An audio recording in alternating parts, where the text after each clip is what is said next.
시청자 여러분 안녕하십니까? BTV 뉴스입니다. 먼저 오늘의 주요 뉴스입니다. 최민호 시장이 최근 공개석상에서 세종시에 불리하게 적용되고 있는 보통교부세 문제점을 잇따라 지적하는 등 제도 개선에 사활을 걸고 있습니다. 시민단체도 오는 25일 행정안전부 앞에서 대규모 집회를 예고했습니다. 천안시 풍새 광덕 지역에 농기계 임대사업장 건립이 추진됩니다. 농림부 공모사업에서 충남 15개 시군 가운데 유일하게 선정돼 청신호가 켜졌습니다. 아산 온양온천역 하부 공간이 비둘기 배설물로 몸살을 앓고 있습니다. 주기적인 청소로도 해결되지 않으면서 아산시가 비둘기 유입을 막기 위한 방지막을 설치하기로 했습니다.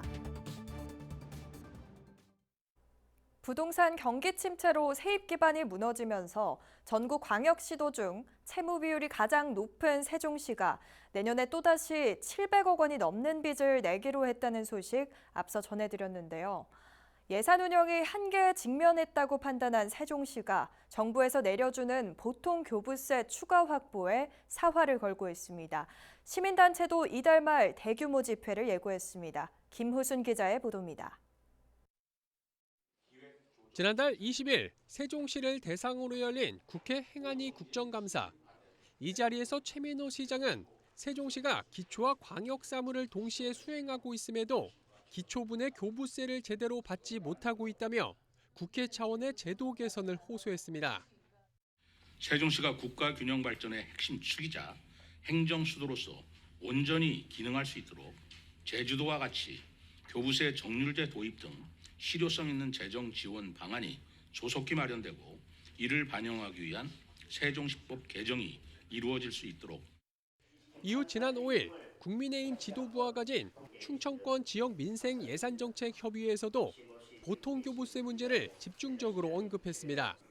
지난 13년간 국가 전체 지방교부세 규모는 30조 원에서 60조 원으로 2배 증가했지만 세종시가 받은 교부세는 오히려 27% 감소했다며 제도를 개선해 세종 시민이 겪고 있는 재정적 차별을 조속히 끝내야 한다고 목소리를 높였습니다.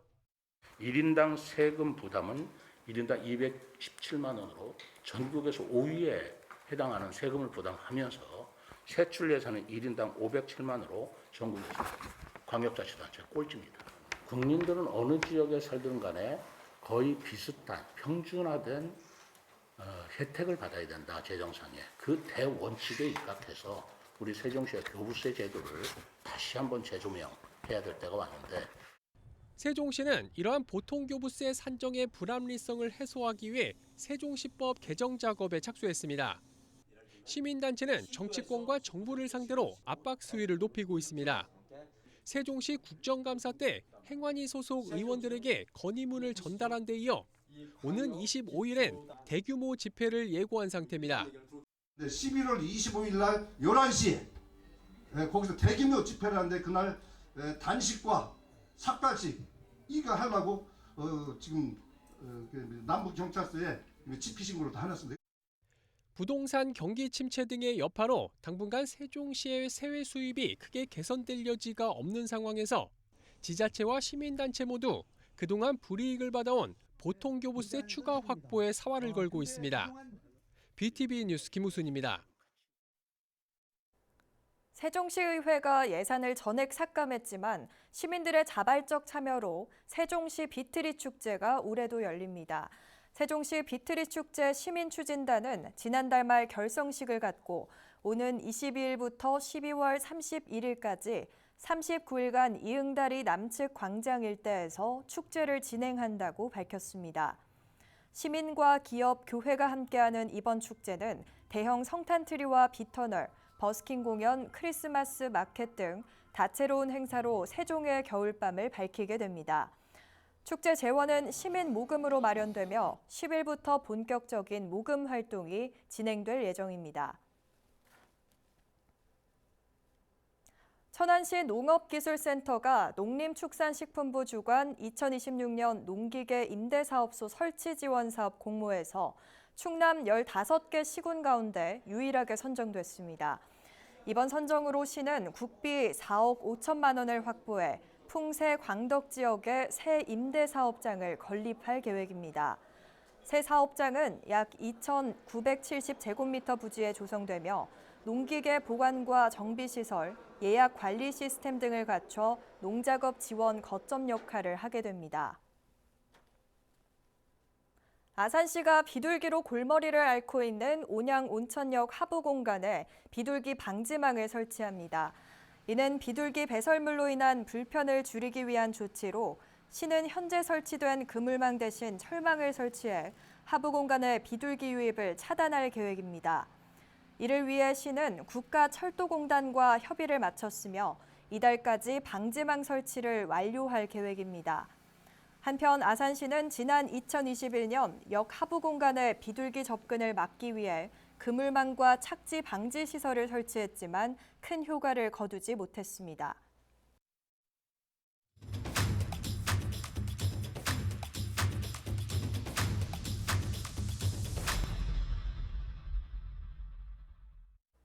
천안하면 가장 먼저 떠오르는 대표 간식 호두과자.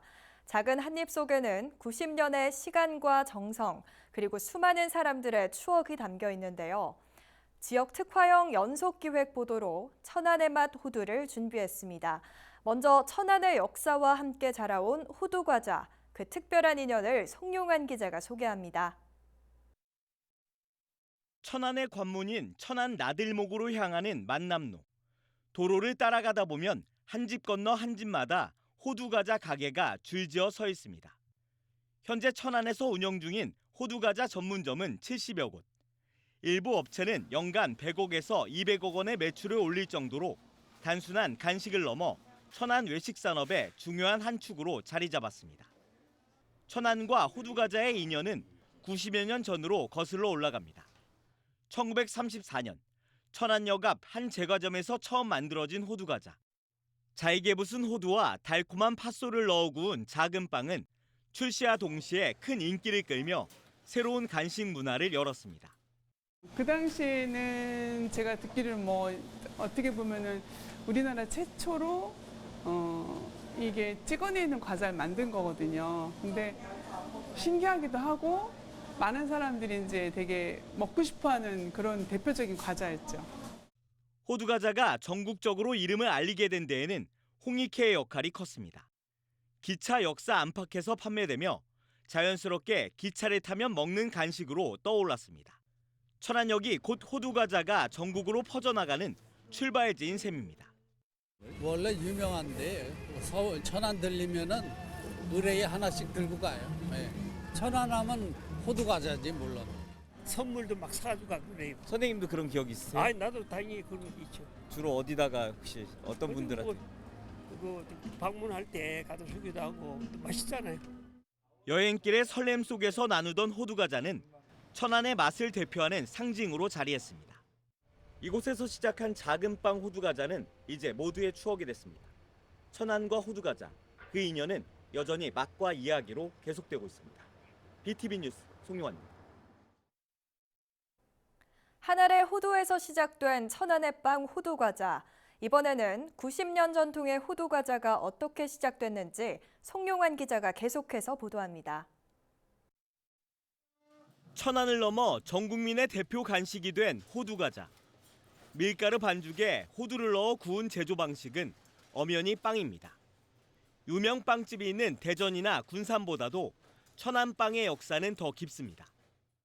빵의 도시 천안의 역사는 1934년 호두 과자의 탄생으로 시작되었습니다. 90여 년간 이어져 온 빵에 대한 열정으로 가득한. 그런데 왜 호두 과자는 빵이 아닌 과자로 지어졌을까? 이 단순한 이름 속에도 시대의 흔적이 담겨 있습니다. 호두 과자가 처음 만들어졌던 당시에는 서양에서 들어온 빵이라는 단어보다 한자어인 과자가 더 익숙했습니다.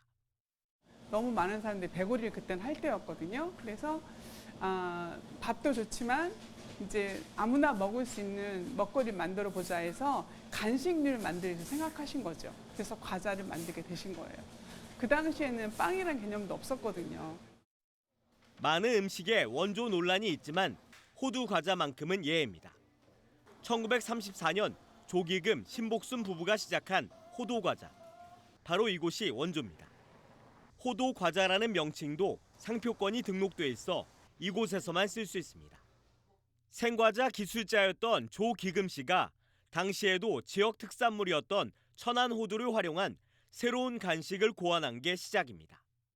저희 이제 시 할아버님께서 천안에 뭐가 유명할까 생각하시다가 호두가 광덕에 유명하잖아요. 호두 모양의 과자를 만들어야겠다 생각을 하신 거예요.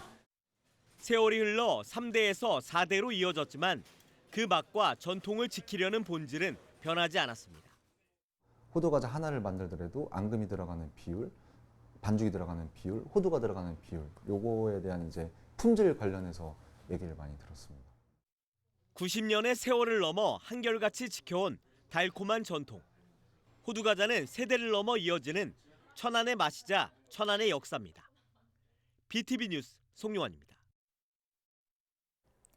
호두과자의 달콤한 이야기를 전해드렸는데요. 이번에는 그 호두과자의 주인공 호두가 천안에 뿌리내린 이야기를 전합니다. 호두과자의 역사는 90년 전 한 작은 가게에서 시작됐지만 그 뿌리는 훨씬 더 오래전으로 거슬러 올라갑니다.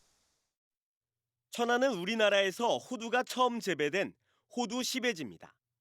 고려 충렬왕 16년 유청신이 원나라의 사신으로 갔다가 가져온 호두 묘목을 처음 심은 곳이 바로 천안 광덕사입니다. 그의 위패를 모신 충효사도 자리하고 있습니다.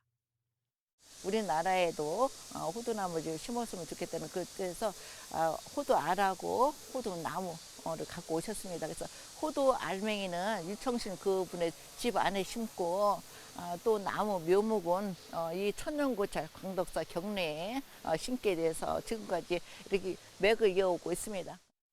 광덕사 앞에는 당시 유청신이 심은 것으로 전해지는 호두나무 원가지에서 뻗은 후손나무가 천연기념물로 지정돼 있습니다.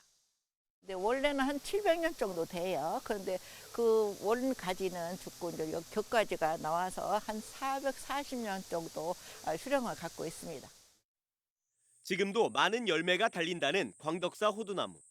수확한 열매는 광덕사에 공약물로 바치고 일부는 종자로 사용된다고 합니다. 우리가 아는 갈색 호두 알갱이는 긴 과정을 거쳐야 만날 수 있습니다.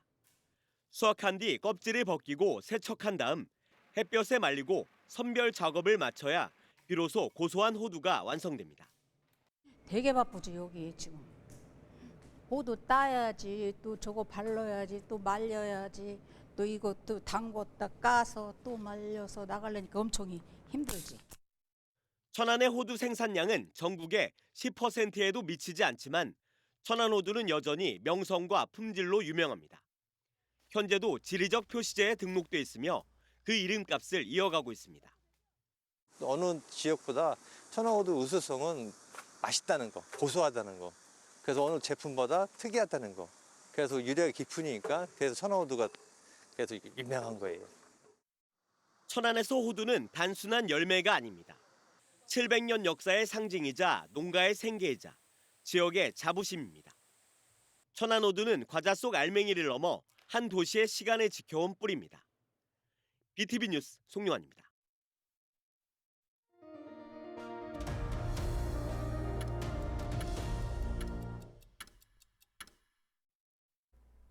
K-팝을 비롯한 한국 문화가 글로벌 인기를 얻고 있는 가운데 K-푸드에 대한 관심도 높아지고 있는데요. 미식의 나라 프랑스에서 K-푸드 위크가 올해 처음으로 열렸습니다. 현지 레스토랑의 셰프들이 한국 식재료를 프랑스 요리에 접목해 다양한 메뉴를 선보였는데 특히 파리지앵들의 반응이 아주 뜨거웠다고 합니다. 한국의 맛이 프랑스에서 어떻게 받아들여지고 있는지 파리 현지에서 박희분 기자가 취재했습니다. 프랑스 파리는 유럽 최고 미식의 도시로 꼽힙니다. 이곳에서는 요리가 문화이자 예술인데요. 해마다 패션 위크가 열리는 파리에서 올해는 K-푸드 위크가 처음으로 열렸습니다. 파리 도심 속 레스토랑에서 한국의 식재료로 만든 프랑스 음식이 선보여지고 있는데요. K-푸드 열풍의 현장을 찾았습니다.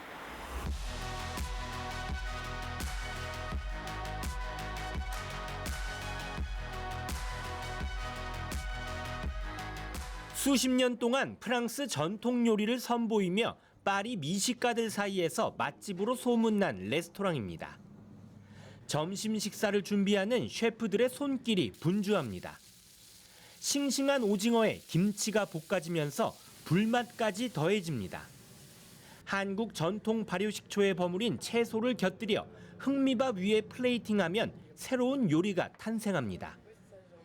닭고기 수프에는 육수에 된장이 더해졌습니다. 프랑스 조리법에 스며든 한국의 식재료가 새로운 맛을 담아냅니다.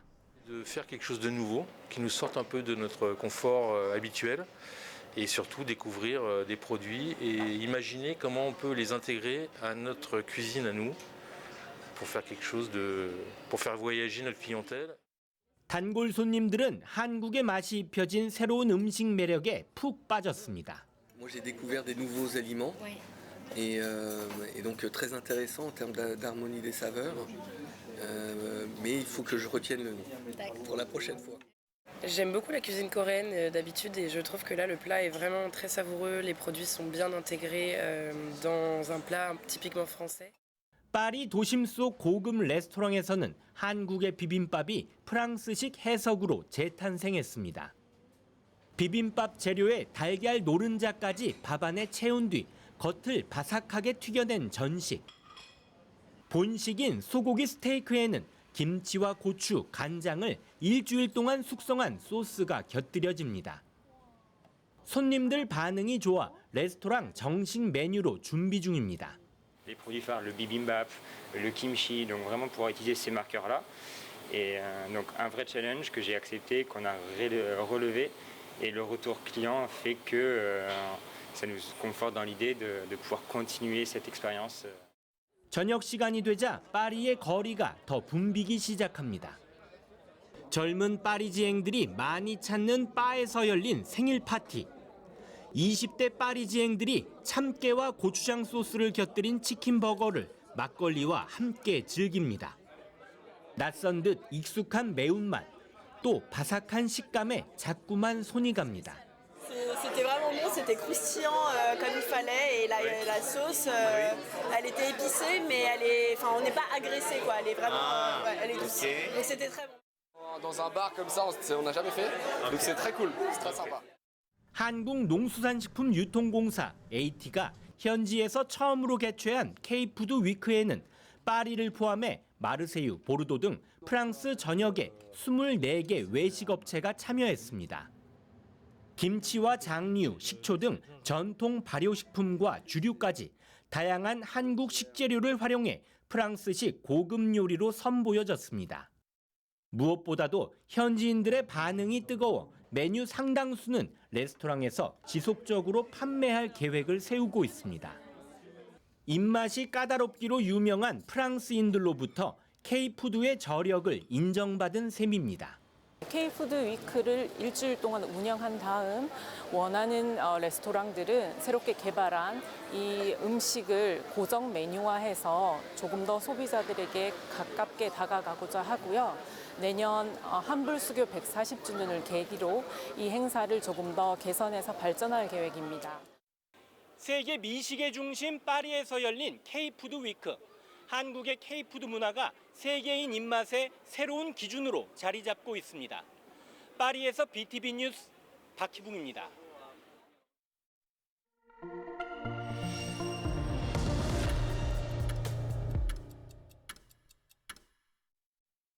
천안시가 이달 한 달 동안 단풍을 주제로 한 모바일 스탬프 투어를 운영합니다. 이번 투어는 지역 내 단풍 명소로 선정된 독립기념관과 태조산공원, 태악산 자연휴양림을 중심으로 시민과 관광객들이 가을의 색과 정취를 자연스럽게 느낄 수 있도록 기획했습니다. 스탬프 투어 참여는 스마트폰 애플리케이션 천안 관광지도를 통해 가능합니다. 지정된 3개소에서 스탬프 적립 방문 인증을 완료하면 완주자 가운데 100명을 추첨해 만원 상당의 모바일 상품권을 제공합니다. 세종시가 기존 공영자전거 어울링보다 작고 가벼운 꼬마 어울링 111대를 새로 도입해 시범 운영에 들어갔습니다. 꼬마 어울링은 20인치 크기의 무게 16kg으로 기존 자전거보다 3kg 가볍습니다. 시는 호수공원과 중앙공원 등 주요 명소 3곳에 30대, 행복 누림터 등 생활권 중심지에 81대를 배치했습니다. 이용은 기존 어울링 앱을 통해 가능하며 시는 내년 상반기까지 이용 현황을 분석해 확대 도입 여부를 결정할 계획입니다. 아산시가 올해 1월부터 추진한 농업기계 수리 부품 대금 지원 사업이 조기 마감됐습니다. 올해 지원된 시비는 모두 2억 5,200만 원으로 1,100여 개 농가가 혜택을 받았습니다. 농가당 평균 지원금은 약 22만 원으로 농업기계 고장으로 인한 수리비 부담에 큰 도움이 된 것으로 나타났습니다. 아산시는 올해 사업이 농업인들의 호응으로 조기 마감된 만큼 내년 사업비를 증액할 방침입니다.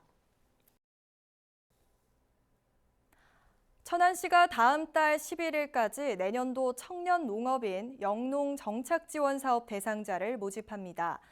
이 사업은 청년들의 농업 진출을 돕고 고령화된 농가 경영 구조를 개선하기 위해 영농 정착 지원금과 창업 자금, 교육 컨설팅을 지원하는 제도입니다. 신청 대상은 만 18세 이상 40세 미만의 영농 경력 3년 이하 청년 농업인으로 소득과 재산 기준을 충족해야 합니다. 신청은 다음 달 11일까지 농림 사업 정보 시스템을 통해 가능하며 최종 대상자는 내년 1월에 확정됩니다. BTV 뉴스는 아래 QR과 URL을 통해 지역 채널 뉴스 홈페이지에서도 시청이 가능합니다. 시청자 여러분의 많은 관심 바랍니다. 이상으로 BTV 뉴스를 마칩니다. 시청자에게 힘이 되는 뉴스로 다시 찾아뵙겠습니다. 시청해주신 여러분 고맙습니다.